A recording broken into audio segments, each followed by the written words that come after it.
les yeux fermés. Un événement qui nous amène un invité prestigieux, parce que dans le cadre des 5 à 7 Inspiration Sport du pôle sport HEC Montréal, il y a le directeur général du Lightning, Justin Brisebois, qui était aussi l'assistant gérant des directeurs gérants d'Équipe Canada, qui est de passage à Montréal. On a avec nous Julien Brisebois, DG du Lightning de Tampa Bay, et Éric Brunel, des HEC, directeur du pôle sport HEC Montréal. Bonjour à vous deux. Bon matin, Mario. Bonjour. Bon, pour parler, une conférence pour parler de leadership dans le sport, mais Julien, le poste de DG, c'est quand même particulier parce que c'est un leadership où, en théorie, tu parles pas aux principaux concernés, là. T'as le coach. Donc, on veut que le directeur gérant monte une bonne équipe de joueurs motivés, intéressés, mais à qui, idéalement, faut pas qu'ils parlent. Peut-être une fois ou deux par année, mais pas tous les jours. Non, je dirais, on est très près de l'équipe. On côtoie les joueurs au quotidien. OK. On s'adresse pas nécessairement à tous les joueurs à tous les jours. Parce qu'il faut pas dédoubler le coach, là. À tous les jours. Non, j'ai dit, faut pas dédoubler l'entraîneur. On gère une équipe de 70 personnes. Là, je parle du cas du Lightning de Tampa Bay. Nos opérations hockey, c'est 70 personnes en plus des joueurs. Alors, c'est sûr qu'on passe beaucoup de temps avec des membres de notre personnel qui ne sont pas nécessairement des gens qui gagnent leur vie en patin. Là. Ouais. Tu diriges une équipe qui a gagné beaucoup dans la dernière décennie, incluant le sommet des Coupes Stanley. C'est quoi le secret? Ben, quelqu'un m'a déjà dit, si tu veux un bon DG, si tu veux savoir c'est quoi un bon DG, c'est quelqu'un qui a des bons joueurs. Si tu veux savoir c'est quoi un grand DG, c'est quelqu'un qui a des grands joueurs. Alors, on a été très chanceux à Tampa au fil des années d'avoir des bonnes équipes là, meublées de très bons joueurs de hockey. Encore une fois, cette année, on pense qu'on a une solide équipe. Vous les avez recrutés, là. Soit au repêchage, soit dans des bonnes transactions. Les bons joueurs apparaissent pas sur la liste par accident. Oui, ben effectivement. Alors, il y a beaucoup de gens qui font énormément de bon travail et qui mettent énormément d'heures pour identifier les bons joueurs, ensuite les aider à réaliser leur potentiel individuel et ensuite réaliser le potentiel collectif de ce groupe de joueurs-là. Alors, je suis très privilégié de travailler avec beaucoup de bonnes personnes. Mais M. Dumont, si vous me permettez... Oui, allez-y, M. Brunel, parce que c'est ça que ça m'intéresse, là, ces 5 à 7 Inspiration Sport, le pôle sport HEC. Ben oui, mais je trouve que Julien, il est très humble. Parce que Julien, de gagner des Coupes Stanley, de faire le recrutement des meilleurs joueurs, les 32 équipes de la Ligue nationale de hockey vont faire ça, mais Julien a la capacité d'avoir des approches de leadership modernes. Quand vous disiez au début, tu sais, Julien, on parle pas aux joueurs, les principaux intéressés, mais en réalité, c'est une équipe. Puis on est dans des modèles de leadership partagés qu'on appelle, où l'équipe va exercer du leadership, c'est pas un one-man show. Puis dans le cas de Julien, c'est un peu ce qui émerge, c'est qu'il réussit à créer un environnement super positif dans lequel les règles sont claires, les attentes sont claires, puis sa job à lui, c'est de créer de la magie, de la colle dans tout ça. Et ben, faut croire que Tampa Bay, ça fonctionne bien.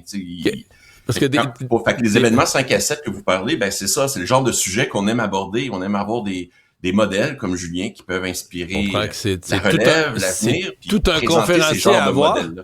C'est tout un conférencier à voir. Ce qui m'intéresse, qui s'inscrit, le jeune qui s'inscrit au HEC dans ce pôle-là, parce qu'il y a des jobs de DG là, dans les sports. Il y en a sur le continent nord-américain, quelques dizaines, mettons, dans tous les grands sports. Mais qu'est-ce que ces jeunes-là, ils visent à devenir quoi comme gestionnaire dans le sport? Ouais, ben c'est vrai qu'on a souvent dans la population l'impression que le sport, ça se limite au sport professionnel, mais j'ai envie d'utiliser l'analogie de l'iceberg, là, c'est la pointe de l'iceberg. Tous les sports qui existent ont tous des systèmes complexes là, avec des fédérations, des clubs, des associations régionales. Puis chacun de ces sports-là ont des manufacturiers qui produisent les produits sportifs, les raquettes, les chaussures, les vêtements. Peu importe le sport, il y a aussi les médias, les produits dérivés. Dans le cas du sport professionnel, il y a tout aussi le merch. Mais donc, c'est tout l'écosystème du sport où vous formez des gestionnaires, là. Exactement, qui mène aux professionnels, aux Jeux olympiques. On a la santé aussi, hein, le sport, c'est la santé, fait qu'on a de la kinésiologie, l'éducation physique, donc c'est vraiment un écosystème très, très complexe qui représente des centaines de milliers de personnes au Canada. Mais c'est vrai qu'au Québec, on a l'impression que c'est une petite affaire, que c'est un divertissement, mais non, c'est une grande économie importante dans notre société. Ouais. Il y a aussi un vecteur de transformation sociale majeur. Et on est très content d'avoir des modèles comme Julien pour nous inspirer. Julien, comment tu perçois, toi, ce qu'on appelle une culture d'équipe? Tu sais, on va dire... puis là, moi, je suis un amateur de football aussi, de football américain, de hockey. Mais tu sais, on dirait qu'il y a des équipes, on dit qu'ils ont des cultures pourries, puis ils recrutent des bons joueurs, ça vire mal, ça foire dans le vestiaire, ils tournent mal. Puis il y a des équipes, là, on a dit ça un petit peu des Patriots cette année, là, que j'aime pas tellement, mais je suis obligé de reconnaître. La reconstruction a été hyper rapide parce qu'on dit les jeunes joueurs, ils tombent dans un environnement où il y a une discipline, il y a une discipline de travail, il y a une façon d'être, il y a une façon de penser à l'équipe avant soi. Puis c'est comme si le jeune joueur, ça se fait comme naturellement, c'est comme s'il tombe dans un moule, là, tu sais. C'est quoi pour toi une bonne culture d'organisation sportive, puis comment tu la crées? Ben, je pense... D'abord et avant tout, ça prend un mandat clair et une stratégie claire pour réaliser le mandat. Et ensuite, tu as utilisé le mot discipline. Je dirais ça, c'est l'autre clé, c'est d'avoir des leaders qui vont avoir la discipline de prendre des décisions qui sont alignées avec ce mandat et cette stratégie-là. Et souvent, c'est ça le défi. C'est pas nécessairement d'avoir un mandat clair et une bonne stratégie. C'est d'avoir la discipline quand la pression est forte, quand certaines de nos décisions vont être contestées, de maintenir la ligne et de continuer de prendre des décisions qui sont alignées avec cette stratégie-là, même si, bon, à court terme, là, tu risques d'être critiqué. Et c'est d'avoir beaucoup de leaders. Alors, ça commence avec les propriétaires, ça prend évidemment les gestionnaires, mais le personnel d'entraîneur a un rôle à jouer et les joueurs eux-mêmes. On a un dicton dans notre organisation que dans les mauvaises équipes, personne mène. Dans les bonnes équipes, les coachs mènent. Dans les grandes équipes, les joueurs mènent. Et c'est ce qu'on essaie d'avoir, c'est d'avoir une culture où les joueurs sont les propriétaires du succès de l'équipe, puis ils sont les propriétaires de cette équipe-là. Et nous, notre rôle en tant que leader, c'est de leur procurer du support et des ressources pour qu'ils puissent exceller. Je peux pas te parler de ce soir, Julien, là. Impossible, parce que hier, Buffalo a gagné. Ils ont repris temporairement, là, avec les autres ont un match en moins, ils ont repris temporairement le premier rang de la division, mais Canadiens, Sabre et T-Lightning, c'était nez à nez jusqu'à hier. Ce soir, on joue ni plus ni moins que pour la première place. Tu vois comment ce match-là, tu vois comment enfin la fin de saison du Lightning et l'entrée en série?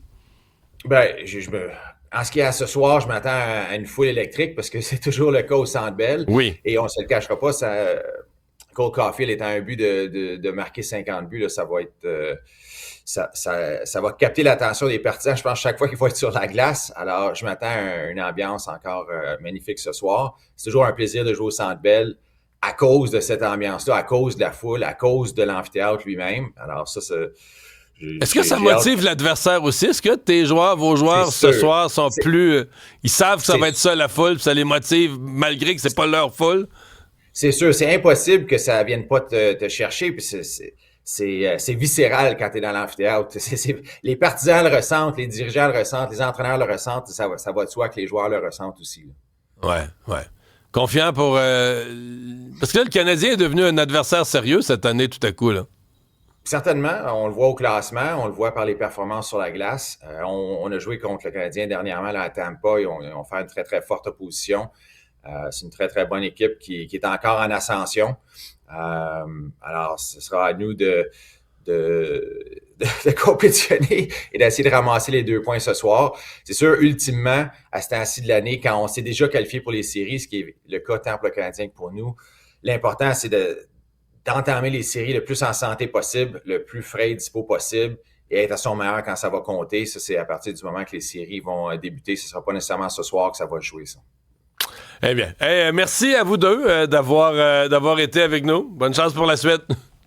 Merci. Au revoir.